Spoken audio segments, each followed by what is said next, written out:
Get ready to be wowed by Rosa, who has 4 new videos about what it takes to wow the crowd.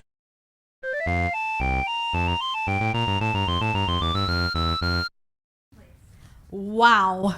Welcome to the Wow Factor. I gotta say, I'm not surprised they chose me, Rosa, to do this one. Is this a wow or what? Oh, you want me to take it off? Okay. Who am I kidding? It takes more than a cheesy wig to be a wow. It takes skill, it takes talent, it takes practice, practice, practice. And no one practices more than the athlete you're about to meet in our first video, skating champion Yuna Kim. You may have seen her in the Olympics, but in her country of South Korea, she's more than a skater. She's a superstar. Do you think Yuna's achievements are worth all the hard work and sacrifice? Watch the video and see.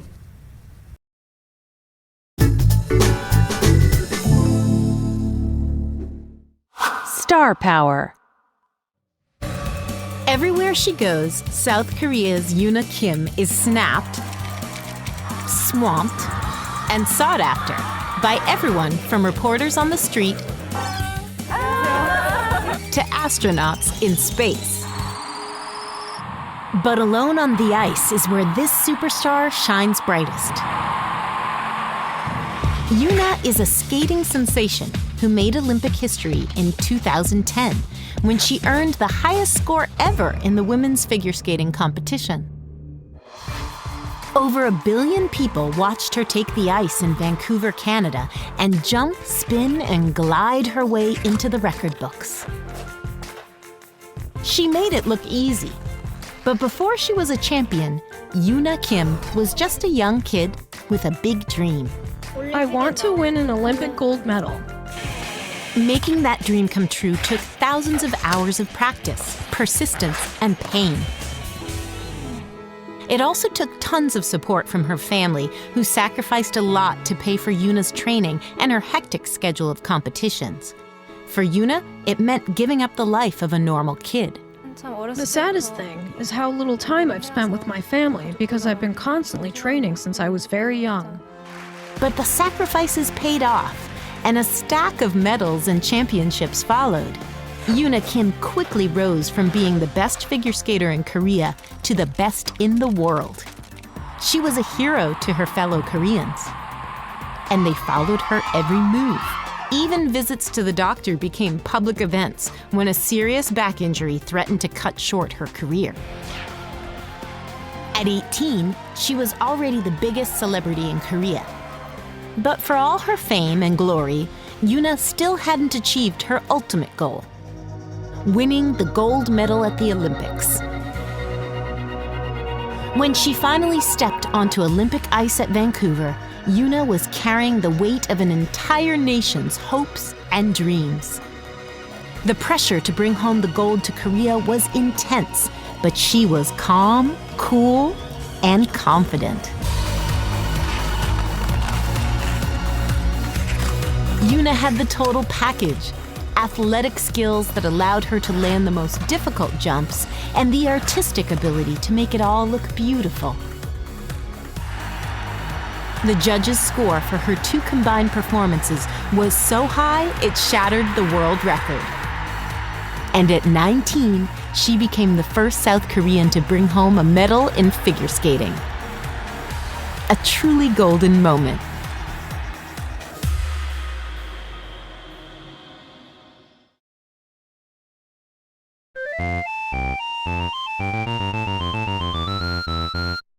"100 years ago, there was one celebrity more famous than anyone in the world, and that was way before the internet, before TV or Twitter, even before many families had telephones. But somehow, people still managed to hear about Harry Houdini because he was considered the greatest entertainer on earth. His specialty was great escapes, and to this day, magicians and other entertainers are still trying to figure out how he did his stunts. Can you think of anyone today as popular as Houdini? You watch the video while I make my escape.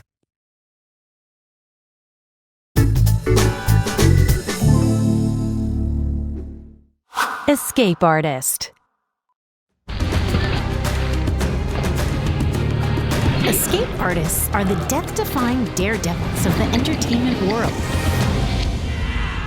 People like Robert Gallup, who was handcuffed, thrown in a bag, locked in a cage, and pushed from a plane with only seconds to spare before he escaped.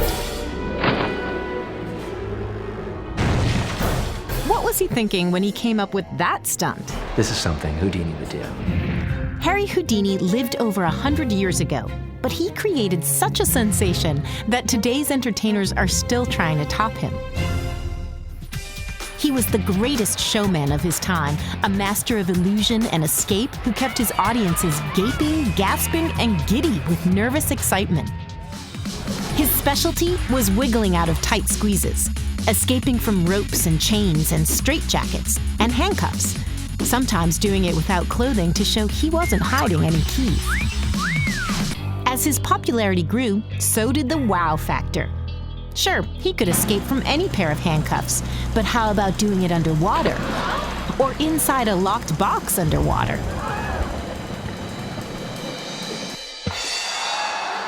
No escape was too bold for Houdini, who took his act from America to Europe, where he traveled from city to city, daring the police to cuff him and throw him in a jail cell.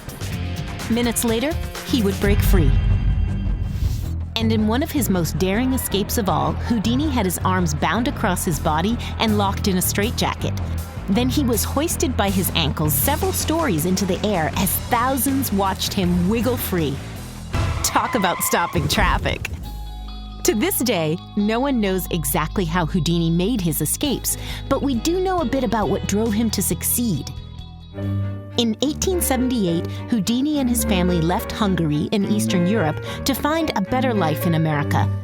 Instead, they found poverty.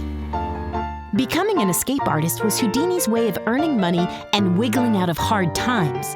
He trained for years, building his body and perfecting his routines until his stunts made him the most famous man in the world and one of the richest. But it was dangerous work, and Houdini was always risking injury. In other words, do not try this at home. Of course, the one thing Houdini could not escape was death. He died in 1926 at the age of 52. Not from a dangerous stunt, but from a ruptured appendix. But the world never forgot Houdini, and new generations of entertainers are still staging spectacular illusions and heart-stopping escapes to capture some of Houdini's magic.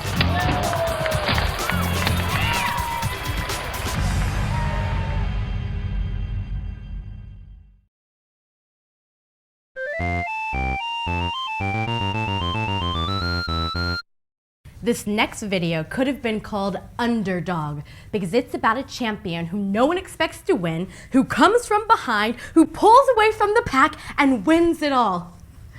And it's about a dog. At the Westminster Dog Show, dogs are judged for how well they represent their breed. And this dog won the hearts of the whole country by being the beagliest beagle in America. Check him out.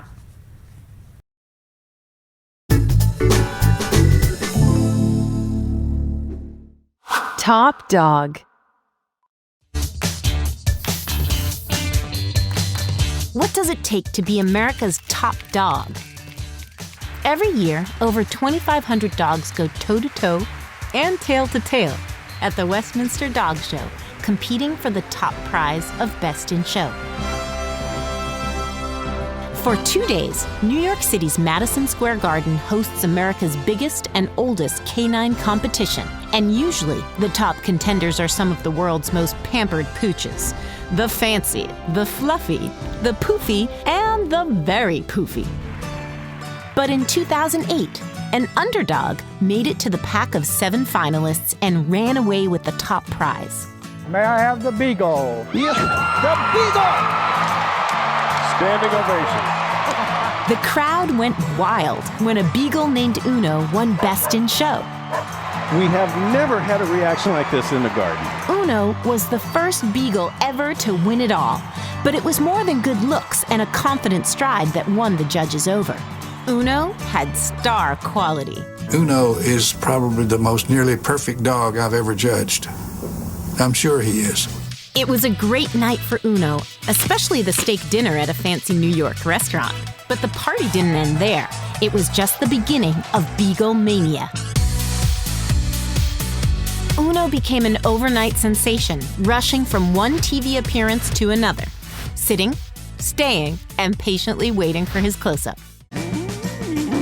He was the first Westminster winner ever to visit the White House and meet the President and First Lady. He also went Major League, throwing out, fetching the first pitch at Major League Baseball games. Uno was America's dog and quickly becoming the most popular beagle since this beagle. So it was only natural that he joined Snoopy and the Peanuts gang on his own float at the Thanksgiving Day parade. Behind the scenes, Uno is more than a show dog. He's also a certified therapy dog, bringing comfort and affection to wounded soldiers and to sick kids during his regular hospital visits. Therapy dogs are specially trained to be patient and gentle in all situations, so Uno doesn't mind if you pet him too much or squeeze him just a little too tight. It's all part of his job, according to his owner.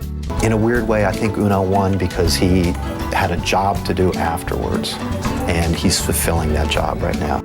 No doubt about it, Uno is the busiest beagle in the business. He may not be a showy show dog with a fancy haircut, but this puppy is numero uno.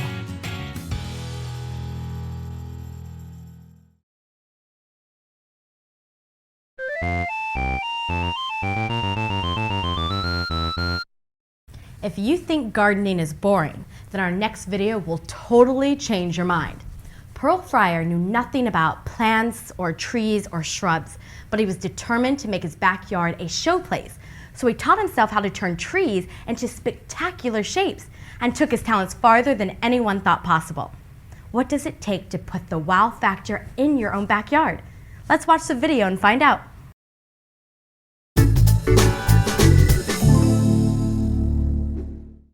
A force of nature. In a small town in South Carolina, something big is happening. Plants, trees, and shrubs are taking on some unusual shapes, swirling, snaking, and zigzagging along streets, sidewalks, parking lots, and lawns. What's going on here? Meet Pearl Fryer. Over 30 years ago, he went into his front yard and began to carve up trees. His wife thought he was crazy. I wasn't sure if he was really losing it or what. And his neighbors didn't get it. I said to myself, oh my God, I think Pearl is not all right. What is he doing? What is he doing? But Pearl had a vision and kept going, working under floodlights every single night when he got home from work. Years passed and you could just see the miracle happening. This miracle. What Pearl does is called topiary, the art of shaping and shearing plants and trees. It's a kind of sculpture, but it isn't carved in stone. A living sculpture keeps growing and growing, so it's never really finished. You have to keep working on it, and working on it, and working on it some more.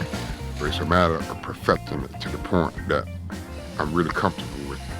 It takes tons of patience. First, you have to wait years for small seedlings like these to grow.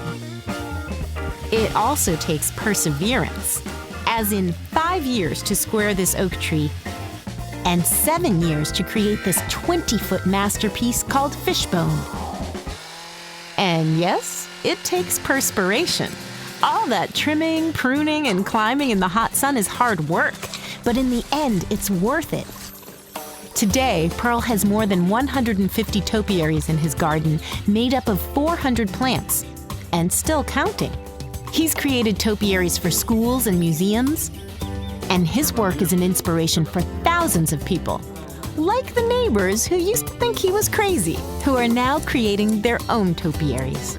And the students and artists he teaches, and of course, the visitors who come by the busload from all over the world to stroll through, sing in, and read poetry about Pearl's garden. And that's a whole lot of love, peace, and goodwill created by one man.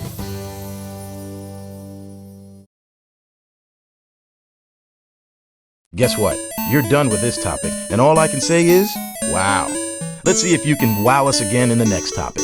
See you there.